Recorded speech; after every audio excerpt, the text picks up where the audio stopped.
Another long workday. Finally, you get in the car, turn on your favorite song, and start driving home.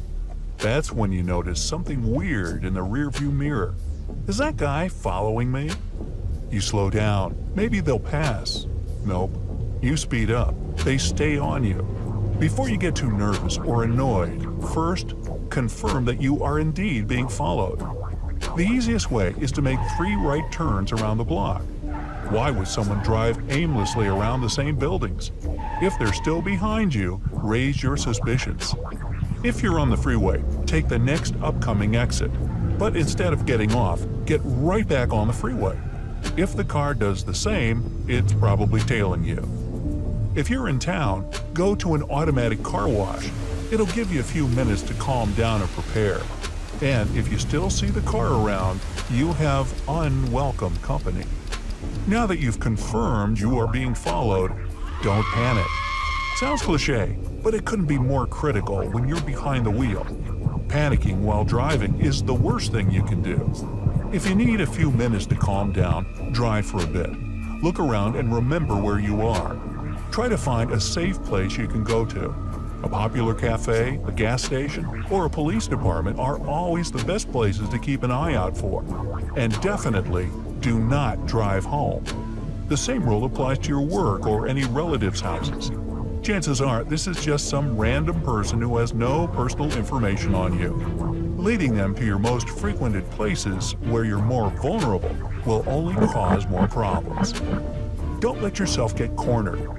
Avoid cul-de-sacs, small neighborhood roads, ones without an exit, parking lots. All can be dangerous in this situation. Stick to streets you know, so things like that don't take you by surprise. If you're stopped at a traffic light or stop sign, leave some space between you and the car in front of you. Always have a getaway plan if you find yourself in the worst-case scenario. Stay in your car and keep moving.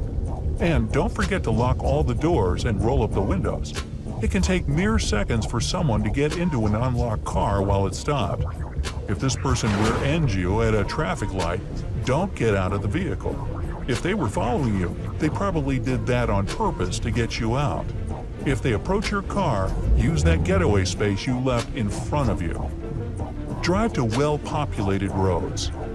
It's harder for this person to notice or keep following you when there's a lot of cars and witnesses around. Plus, they're more likely to get separated from you by a red line. Most bad guys are scared off by busy areas since their chances of getting caught increase. Don't acknowledge the pursuer. Try not to stare into your mirrors. Don't look behind your shoulder. Don't try to talk. If they only wanted to scare you, they might just give up and drive away. If they know you've noticed them, they could start keeping a further distance, so it'll be harder for you to get the details for the police. This is also a good time to notice and remember details about the person that's following you. The car's make and model, the color, the license plate. Get this valuable information, but don't stare while you're doing it. Now, if you're fully convinced someone's following you, call the police. If you'll have a passenger with you, have them do it. If you're alone, use hands-free technology or voice commands. If you don't have any of those options, use that car wash trick from earlier. You can call the cops while you're stopped there. Main thing, don't use the phone while you're driving. Once online with the police, they'll try to determine your location. They might ask you to drive a bit slower to help the process. Try to stick to one street. Aimless driving will make it harder for them to find you. Now is the time when your eagle eye is useful. Give all the info on the car that you got earlier. Try to remember as many details as possible. When you can't call anybody, find the closest police station. Your pursuer probably won't follow you to the station, but they might be brave enough. Park there and stay in your car until you see some officers come out. They can escort you inside.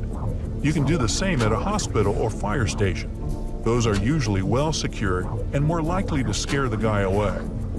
Your last option is a popular convenience store or gas station.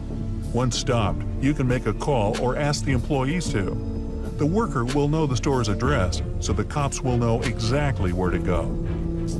In the worst-case scenario, The pursuer might try to attack before you can get to safety. If they're tailgating you and keeping a short distance, speed up to a green light and slam the brakes. This will likely damage their car much more than yours. Even if their vehicle isn't rendered immobile, they might be shocked enough that you had the guts to do that, and they'll decide you're not worth the trouble. Now drive to the closest police station or call the police to tell them what happened. Don't try this trick if they were keeping a bigger distance. Their car will hit yours harder. If you can't pull off that maneuver, try to go to a road that has as many cars as possible. Now, whatever your follower will try to do, they'll likely hit some other car around, and that'll get more attention. When you finally get rid of your pursuer, don't immediately assume everything is safe or that you can go home now. Even if you were able to shake them off, it's better to drive a few minutes around the neighborhood just to be sure that the bad guy didn't come back. It's also a good idea to call the police even if you were able to get rid of the car yourself. You never know if they'll come back. If you're a pedestrian being followed by a car, go to a well-populated area, get inside and call somebody. But if someone's following you on foot, well, that's a topic in another video. Stay safe.